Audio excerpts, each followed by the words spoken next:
આ પુણ્યદાન કરવા પાછળના કારણો છે. હું એમને એમ નહીં કરાવતી કે જાઓ ભાઈ પુણ્યદાન કરજો. મારે કરવા હોત ને તો તમારી આશા ના રાખત. મારા દીકરાને હુકમ કરત અને મારા દીકરાને કે તું કર, બીજાને નહીં કરાવું. આ શું ખોટું?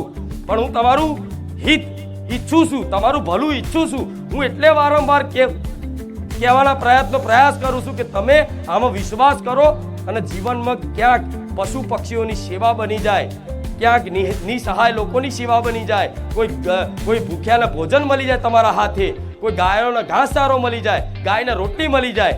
બસ આ થઈ ગયું ને તમારા જીવનમાં, તો હું એવું કહીશ કે આજે તમે ભલે દુઃખ વેઠવો છો, એ દુઃખ વેઠવાનું કારણ, દુઃખ પડવાનું કારણ પૂર્વનું કોઈ પાપ કર્મ છે, એના લીધે આ પીડા વેઠો છો, બરોબર? તો આ તો પૂર્વનું છે, આ તો વેઠવું પડશે. પણ અત્યારે તમે જે પુણ્યદાન કરો છો એ કાલે તમારા જીવનમાં સુખ પ્રદાન ના કરે તો મારું નામ રોમવારી મેલેડી નહીં. આજે બીજ રોપ્યો હોય ને તો એને પાક થતા વાર લાગે ને.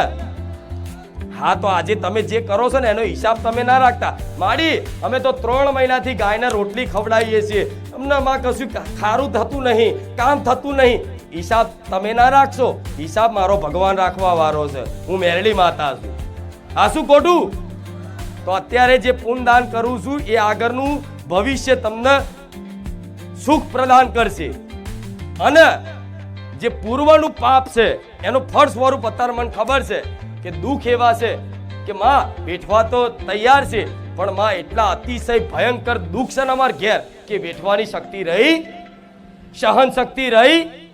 કેટલા એવા છે કે જેને દુઃખની સહન શક્તિ પતી ગઈ અને મરવાના વિચાર કરી લીધા કે હવે તો મારે મરી જવું છે, અને મરતી ઘડીએ જ હું મેલડી માતા મળી છું. પુણ્યદાન એટલે કરાવું છું કે આગળનું ભવિષ્ય સુખદાયી બને, એના માટે પુણ્યદાન કરાવું છું. પૂર્વનું જે છે પાપ કર્મનું ફળ દુઃખ, તો એ દુઃખ દૂર કરવા માટે તમને રામ નામ પ્રદાન કર્યું છે. એ રામ નામથી શું થશે કહું? એ રામ નામથી શું થશે?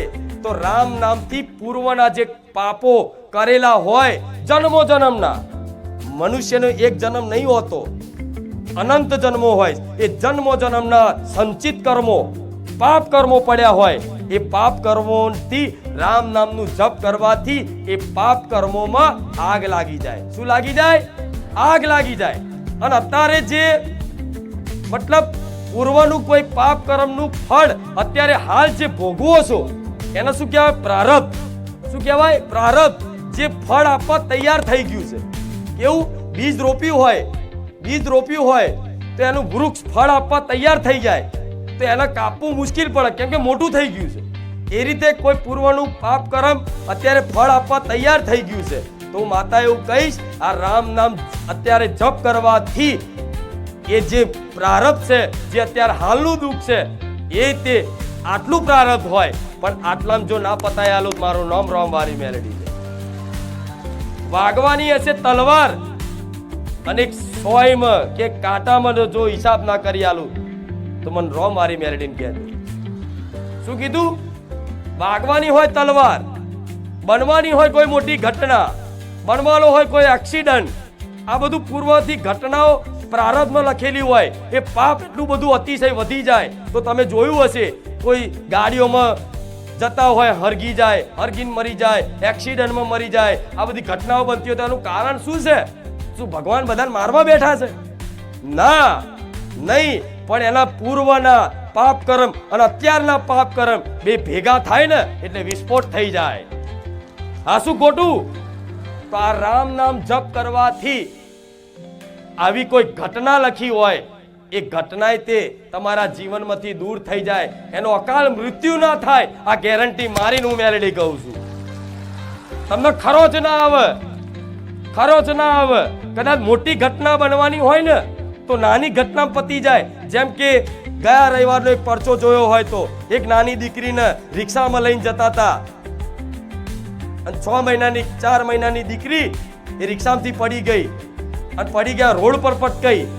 તે દીકરીને વાગવું જોઈએ ને, છતાંય રામ નામ હાથમાં જપ ચાલુ હતું, કાઉન્ટર ચાલુ હતું અને મનમાં મારું મેલેડીનું સ્મરણ હતું.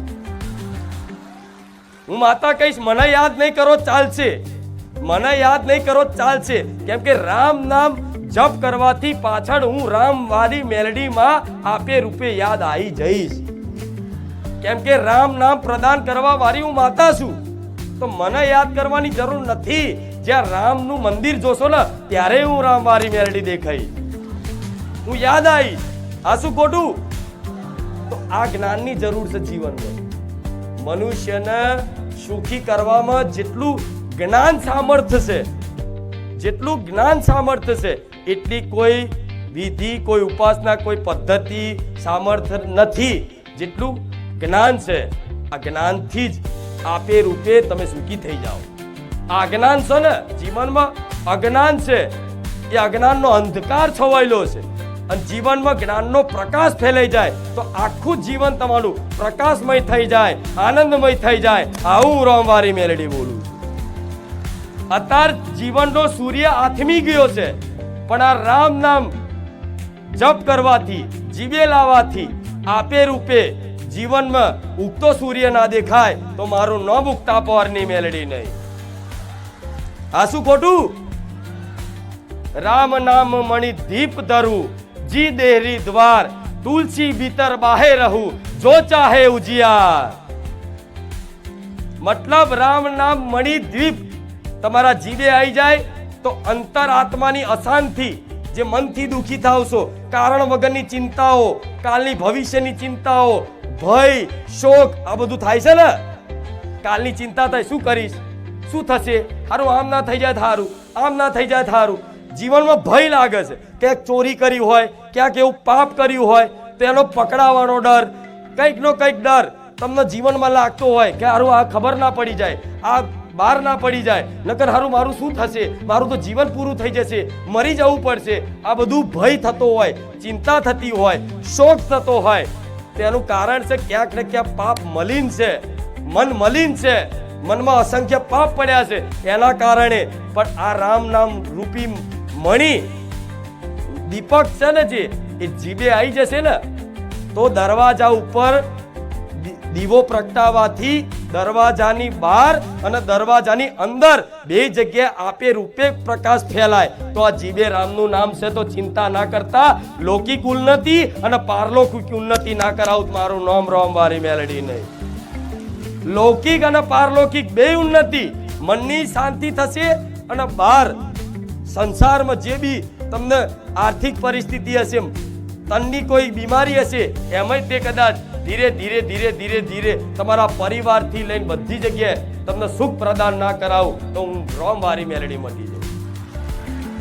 હું જે શબ્દો પર ભાર વારંવાર આપું છું એ શબ્દોને પકડજો. પગ ના પકડતા, પગ તો કોઈ પકડવા જ નહીં દો. હવે આ તો તમારી ભાવના છે એટલે અહીં કોઈ પગે લાગે કોઈ વાંધો નહીં, તમને મનથી શાંતિ થાય છે ને કે અમે માડીને પગે લાગ્યા એટલે થોડા લાગવા દઉં છું. નહીં તો મને પગે નહીં લાગો તો હું નારાજ નહીં થઉં. કેવું, મને પગે નહીં લાગો કોઈ અહીં પગે પડી તો હું નારાજ નહીં થઉં. હું નહીં કહું તમે મને દંડવત થાવ તો હું રાજી થઈશ. ના, મારી વાત ન પકડી લો. બરોબર? કેટલાના વાત ઉપર વિશ્વાસ છે? ભલે રામ. તો આ તમને સ્પષ્ટ નહીં દેખાતી રામની મહિમા, રામની કૃપા, આટલો માહોલ ભક્તિ ભર્યો, આનંદ ભર્યું વાતાવરણ, આ ધજાઓ લહેરાતી, આ શું ખોટું? તો તમારા જીવનમાં આવો પ્રકાશ કેમ ના થાય? હું તો અંધકારમય પ્રકાશ કરાવું છું. જો આ શું ખોટું? અંધકારમય પ્રકાશ થાય છે ને ઘોર અંધારામાં, તો તમારા જીવનનું અંધારું જ છે. તે જીવનમાં અંધારાને તો જો પ્રકાશ ના થાય તો હું રામવારી મેલડી નહીં. માની લો, હું તમારા માટે પ્રયત્નો એવા કરીશ કે જેટલું થાય એટલું જીવનમાં પુણ્યદાન કરો, સેવા કરો અને ક્યાંય ભટકશો નહીં. કોઈ જોવડાવાથી ફેદાવાથી સારું નહીં થાય. અને હું નહીં કહેતી કે ના જશો, તમે મારા કોઈ બંધીકાર નથી, તમે સ્વતંત્ર છો, તમારી ઈચ્છા થાય ત્યાં જજો. મને કોઈ વાંધો નથી, પણ તમે ફરી ફરીને આવ્યા છો, બધી જગ્યાએ અનુભવ કર્યા છે કે બધું કરીને થાક્યા. તો જો બધું કરીને થાક્યા હોય અને નિર્ણય કરી જ લીધો, તો હવે કોઈ માતાજી ભગવાનને ચોય ભૂવા ફરવું નહીં, જે થવું એ થાય.